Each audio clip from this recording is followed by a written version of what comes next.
Yeah, didn't that leave you high, huh? Left me feeling treetop tall. That was Louis Armstrong's I Can't Give You Anything But Love. And that's all we have time for on the Hot and Mellow Hour tonight. Yes, this is Smiley Smith, your favorite disc jockey. I hope, booting the Hot and Mellow Hour home for this evening. I'll be back again tomorrow night, minus the music, but with a little surprise for you. Tomorrow night, Friday night, as you know, is stunt night here at station WXP, and have I got a stunt for you. Last week, if you remember, I planted my wire recorder in the steam room at a lady's Turkish bath and let you listen in on the playback, remember? Well, tonight, as soon as I leave the studio, do you know where I'm going? Your friend Smiley is going to spend the night in a haunted house on a spook hunt. You heard me, a spook hunt in a haunted house. I'm bringing my little old wire recorder along with me, and if you tune in tomorrow evening at this time, you'll learn what it's like to spend a night in a haunted house. Ain't that something? Yeah, a real haunted house. No kidding. 4 people are known to have committed suicide there. So tune in tomorrow night and share a real thrill with your old pal Smiley, I must be crazy, Smith. Good night.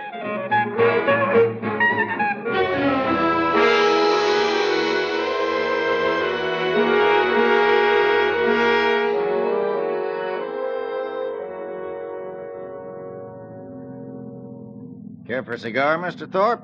I got some cigars in the dash there. No. Well, no reason for you to carry a chip on your shoulder, Mr. Thorpe. Oh, really? Well, I don't like this fool stunt. Well, I don't see it as a fool stunt at all. I really don't. I think it's the only way you're going to unload this house. Ordinary selling methods won't work in a case like this. Now, don't forget the reputation saddling this house. 4 suicides since 1939. You know what people call it, the death trap. Yes. It's a lot of nonsense. Sure, but try to convince people of that. Anyway, when this disc jockey offered me this chance to kill all the rumors about the about the property, I just naturally jumped and took him up at it, especially since it don't cost a cent. You sure about that? I'm not liable for a penny. Not a cent. We're doing him a favor letting him use the place, he said. Thanked me for the chance last night when I drove him out here. So one hand washes the other, as the feller says. He got a chance to pull off a stunt, and the wire recording will prove the people the property is number 1, and we increase the chance of selling the place.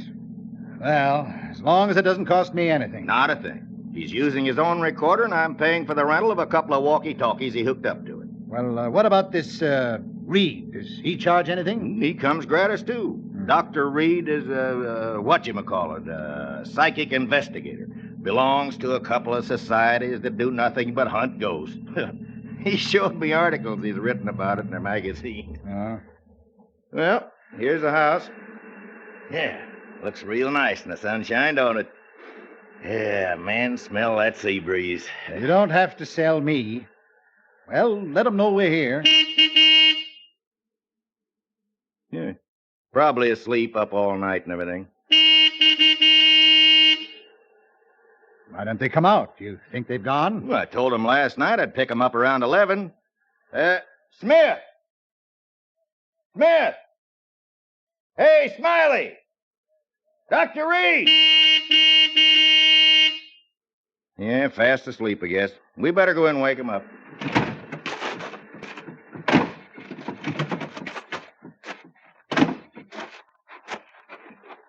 Of course, they may have taken the bus back to town. Oh, no. It's a 2-mile hike to the main highway.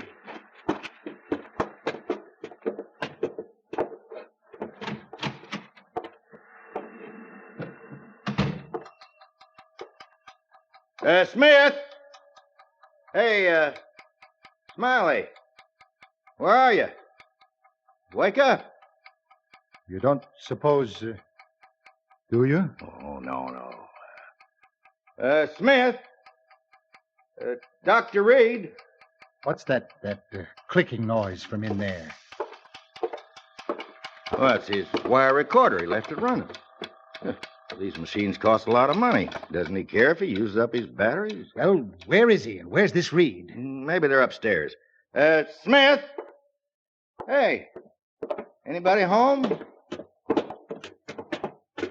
They must have walked to the highway and taken the bus. Well, he wouldn't have left these machines. Well, where are they then? Where are they? Oh, now, don't get excited, Mr. Thorpe. Don't tell me not to get excited.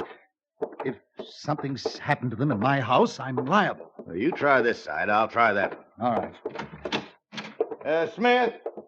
Hey, Smiley. Smith. Smith. Oh. McDonald, come here. No, what? What it? Oh, no. Reed. Dr. Reed. No, don't touch him, Mr. Thorpe. You'll get your hands off. Look. Blood. Is he dead? I can still feel his pulse. We'd better get him to a hospital fast.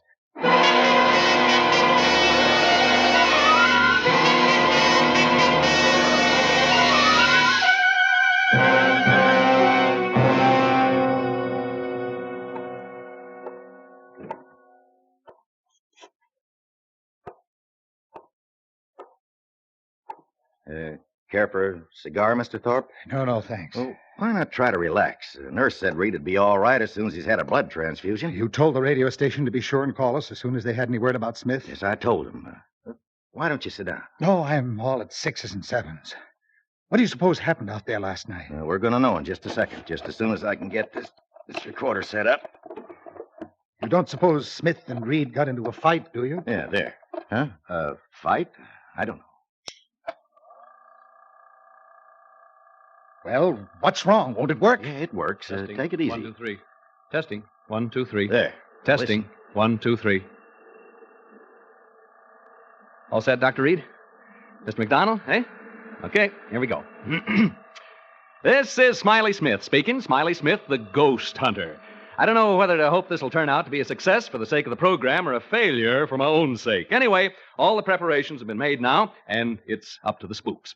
I better tell you where we are. Right now, we're standing on the lawn of a house about 12 miles above Malibu Beach. The ocean is 100 feet away, straight down. The house is perched on a cliff, and there's a sheer drop of about 100 feet right into the old Pacific. Maybe you can hear the surf pounding. I'll turn up the volume. Hear it? Now, I'm going to have you meet two gentlemen who are here with me. Incidentally, we're the only people around for miles and miles. First, I'd like you to meet Dr. Clarence Reed of the British and American Psychical Research Guilds. Dr. Reed is a famous investigator of psychic phenomena, and I'm very honored to be associated with him on this ghost hunt. He's smiling in an embarrassed sort of way. You're much too kind, Mr. Smith. Dr. Reed has conducted experiments in this field with such great believers in spiritualism as Oliver Lodge and Arthur Conan Doyle. He looks a bit like Santa Claus. He's short, stocky. You don't object, do you, Dr. Reed? No, indeed. And he has a magnificent white beard, a truly great beaver. Dr. Reed is so enthusiastic about ghost hunting that he got out of a sick bed this evening to be with us. Excuse me. My lungs. Mm-hmm. I was gassed in the First World War. Yeah. Anyway, Dr. Reed and I are here on the lawn looking at the house. Can't see much. It's around, 11 p.m. now. Seems to be a rambling sort of house, 2 stories high. Since it was built, there have been 4 suicides here. Is that right?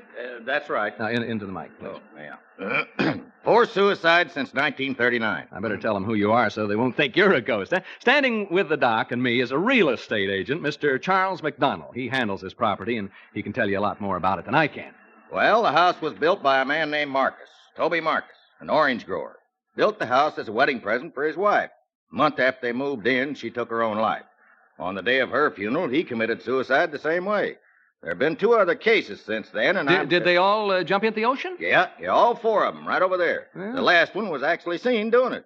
About 3 years ago. He was seen running like all get out the edge of the cliff, and he was shouting and laughing and yelling as though there was people at his side running right along with him. You kidding? No, it's a fact. He was laughing and yelling and running, and when he got to the edge, right over there, he jumped and never came above water. As good an argument against cold baths as ever I've heard. Since then, people just refuse to live in this house. Silly, I call it. Anyway, if you and Dr. Reed find any sign of a spook, I'll advise the owner to pull the house down and rebuild. But if you don't find anything, I'm hoping this will convince folks that here's a real buy. Yeah, okay, Mr. Smith, you and the doctor are on your own. I'll be by in the morning to pick you up around 11. Goodbye, Mr. McDonald. I hope there's something left for you to pick up in the morning. Well, it's almost pitch black, folks, and I guess Dr. Reed and I ought to begin. I don't believe in ghosts, never have, but what I say is this. If you're dead set on looking for them, this is a dandy place to do it. So long! Mr. McDonald just checked out. And then there were 2. Well, 3. Oh, my dog, yeah. Folks, I have my dog, Jeff, with me. He's a wire-haired terrier, 3 years of age, and he can talk. Yeah, say hello, Jeff. Come on, Jeff. Say hello. Come on. Well, anyway, he's a wire-haired terrier, and he's 3 years old. Shall we go inside now, Dr. Reed? I was about to suggest it. Now, how do we hunt ghosts, Doctor? How do we do it, huh? Well, we don't really hunt them. If there should be any in the house, they will come to us. How cozy. And please, not ghosts. Do not refer to them as ghosts. We know them as apparitions. Now, remember, I've no desire to hurt their feelings. Where ghosts are concerned, I say live and let live.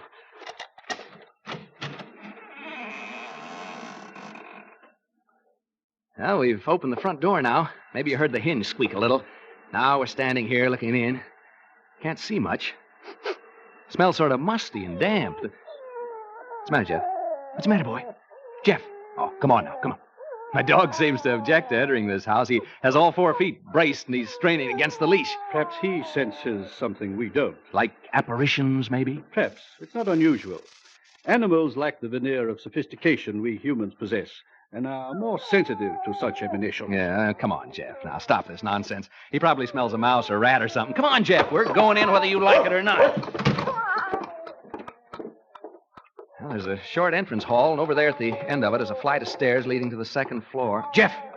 And over here at the left is what seems to be a large reception room. We're entering this large room now. There are windows over there, French windows, and through them I can see the ocean. The electricity hasn't been turned on, so all I have to see by is a flashlight. Not a very powerful one at that. Dr. Reed is now adjusting his walkie-talkie. It's hooked up to my recorder so that he can cut in while he's hunting and tell us what he's found. Here's a few words from Doc before he sets forth on his investigation through the house. Ladies and gentlemen, excuse me. Mr. Smith has introduced me as a ghost hunter. He spoke, I think, in a spirit of skepticism and levity. I'd like to assure you all that my purposes here are serious. I have spent my entire life seeking reliable proof of the appearances of apparitions. Have you ever seen any? Ever? I have seen phenomena which lead me to believe in the possibility of their existence, although I have never seen any. I account myself sensitive to the evidence of their existence.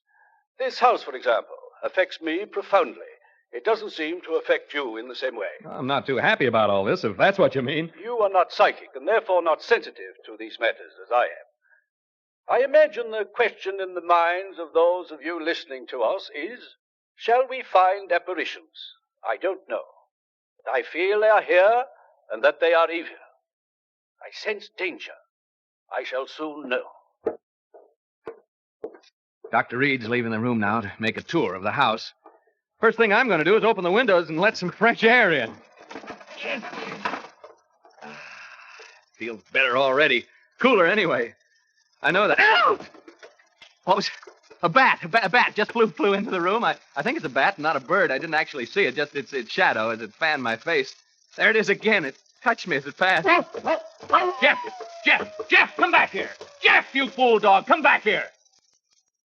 Dr. Reed. Dr. Reed. Dr. Reed!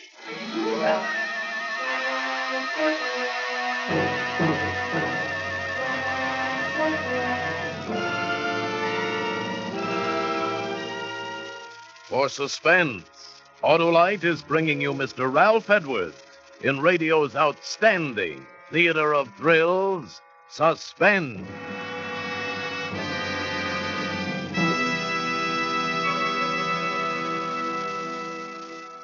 Hey, Harlow, snap out of it. Huh? I'm reading a letter about the new wide gap Autolite resistor spark plugs, Hap. Oh? It's from Mrs. Clark Perry right here in Hollywood. She says our 1948 station wagon has given constant trouble. Finally, the garage man said all the difficulty was spark plugs, and he installed a set of Autolite resistor spark plugs. Now the car runs beautifully. The very first time my husband has been really pleased. Well, smart garage man. Smart people to take his advice. Hap, you know, as more and more people learn about wide gap Autolite resistor spark plugs and how they make an engine idle smoother, give better performance on leaner gas mixtures, actually save on gas, why, then more people will replace old, worn-out, narrow-gap spark plugs with sensational new wide-gap Autolite resistor spark plugs. Any more letters like that, Harlow? Plenty, Hap, plenty. Why, here's another one from New York City. Read it to me later, Harlow. We haven't time because here's Suspense. And now, Autolite brings back to our Hollywood soundstage Ralph Edwards as Smiley Smith in Ghost Hunt, a tale well calculated to keep you in suspense.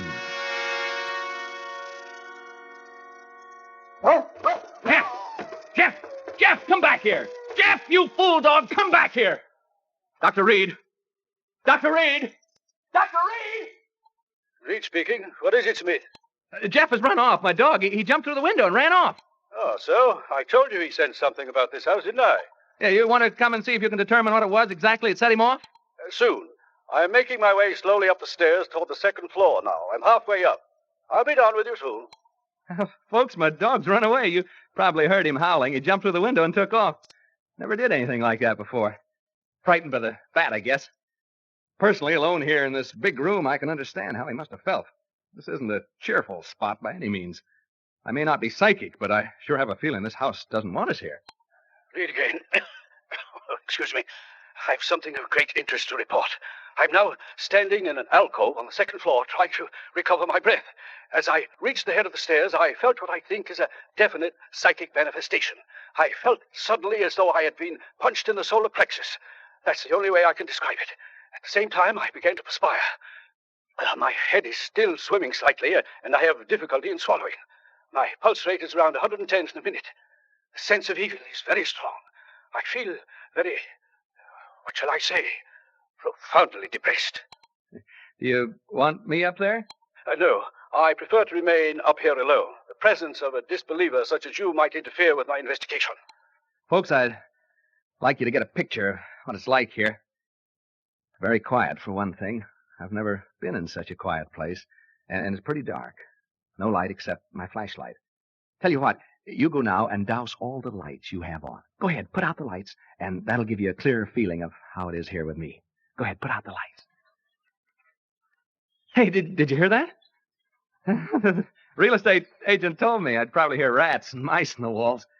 Well, I can certainly hear them now. Even you can hear them, I think. It's as though... Dr. Reed speaking. I've been working my way toward the front room, the one directly above the one in which Mr. Smith is now. The vibrations have become stronger and more pronounced as I approach it. I think I am on the verge of an important discovery. Important discovery. Did you get that? Now I can hear Dr. Reed moving about in the room above. I don't suppose you can. Have a try anyway, huh? Hear him? I hope he finishes his investigation soon, because, quite frankly, I'd like to get out of here. I can well imagine people becoming unhinged in this place. Right now, I find myself pretty jumpy. Not being very brave, am I? It's being alone in this room down here that does it. This darned old house. It's so very, the atmosphere, it's so very... I wish only to make this hurried report before continuing with the investigation in this room.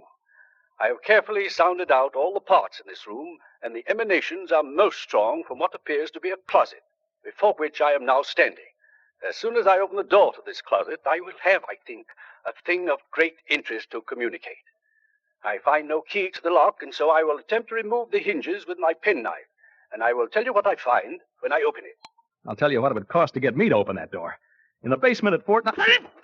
There's that bat again. It seems to like me, the way it keeps... Each time it passes, it touches my face or my neck with its wings. They're smelly things, bats. I don't suppose they bathe very often, if at all. I wonder how... Get away, you bat! That bat'll be the death of me. It's like a jingle, isn't it? Bat'll be the death of me, the death of me, the death of me, bat'll be the death of me. It isn't far from London. No, that isn't the way it goes. It's come down to Q in lilac time, in lilac time, in lilac time. Come down to Q in lilac time. It isn't far. I haven't thought of that since I was a kid in grammar school. See, I had a lonely childhood when you come right down to it. I mean, that's my affair, isn't it? Yes, it is. It most certainly is. I have succeeded in removing the hinges to the door, and I find inside it is not a closet, but much larger. It is, I think, a dressing room. I have not yet been inside, but I am about to enter. What was I talking about? Bats. Well, the bat flying back and forth in this room, Did you hear that? Did you hear it? Dr. Reed must have knocked something over in the dressing room. A chair, yeah, a heavy chair by the sound of it. The chair, or whatever it was, must have fallen right over my head. That's the way it sounded. I can see a small stain forming right on the ceiling, right over my head. Something ran across my foot just then. A rat, I think it was. I've always hated rats. Most people do, of course. That stain up there bothers me. It's gotten so big so soon. I think I'll take a chance and bother Reed and ask him what it is. Dr. Reed. Reed, can you hear me? Are you all right? Hello?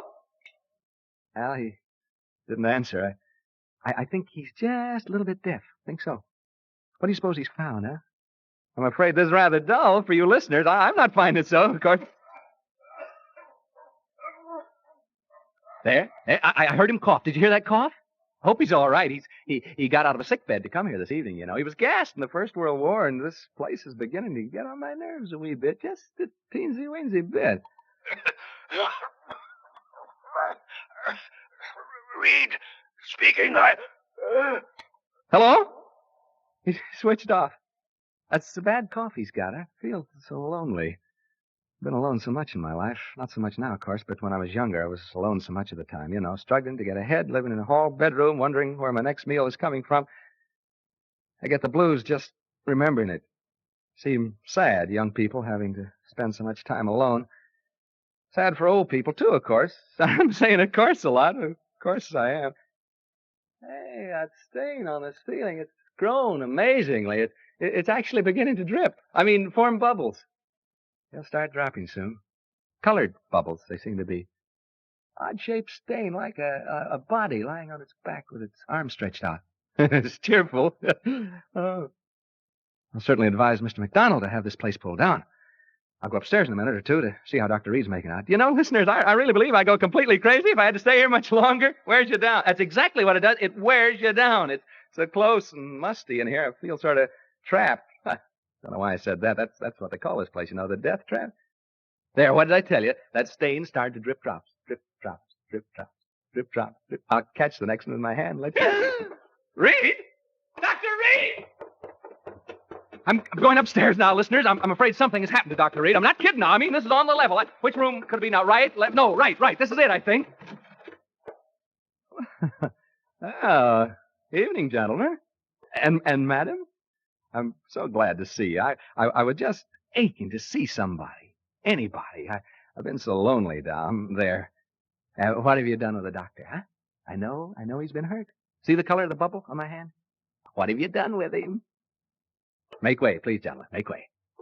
Well, this isn't the funniest darn thing. This can't be Dr. Reed lying here. He didn't have a red beard. Now, don't crowd me, gentlemen. Don't crowd me, please. Huh?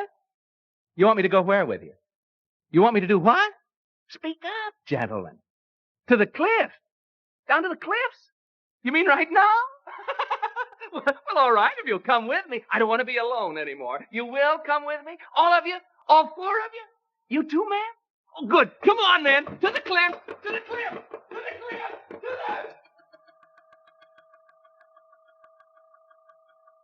the... He jumped over the cliff. He jumped over the cliff. McDonald, he jumped over... Mr. McDonald, Mr. Thorpe, you may come in to see Dr. Reed now. What? Uh-huh. Dr. Reed is conscious. You may see him now. Is he able to talk? Just for a few minutes. In here. Come in. Come in, gentlemen. How are you, Dr. Reed? We've been waiting to see you. Yes, and I must apologize, gentlemen. I had a most unfortunate accident. Hemorrhage. Hemorrhage? Yes, my lungs, you know. Now, gentlemen. Hemorrhage? Dr. Reed, what happened in that house? What happened to Smith? We've just been listening to a playback of the recordings you made out there. Smith? Isn't he with you? We've just heard the recording, Dr. Reed. Smith jumped over the cliff. Into the ocean. Oh, that poor boy. Dr. Reed, will you please tell us what happened? From what we heard on the recording, there were ghosts in that house. Ghosts? I didn't see any ghosts. But Smith, what about him? If he went over the cliff, it was fear that drove him over. Gentlemen, I didn't see any ghosts. As for that unfortunate young man, who can say now what he saw or thought he saw?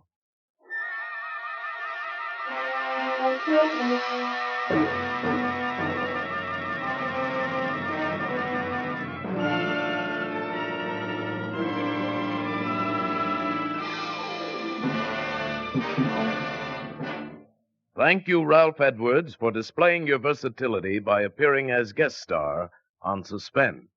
Say, Harlow, that Edwards does everything. Hap, no does. Don't use that word on our Autolite show. Oh, come now, Harlow. I can make you use that word, as you call it. How?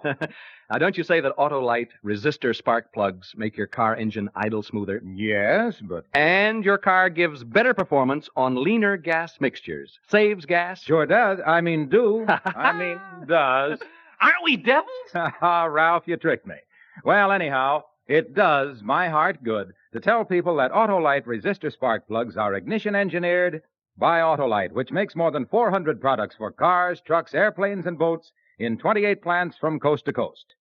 Autolite also makes complete electrical systems for many makes of America's finest cars. Batteries, spark plugs, generators, starting motors, spark plug wire, battery cable, coils, distributors. All ignition engineered to fit together perfectly, work together perfectly because they're a perfect team. The lifeline of your car. So, folks, don't accept electrical parts that are supposed to be as good. Remember, you're right with Autolite.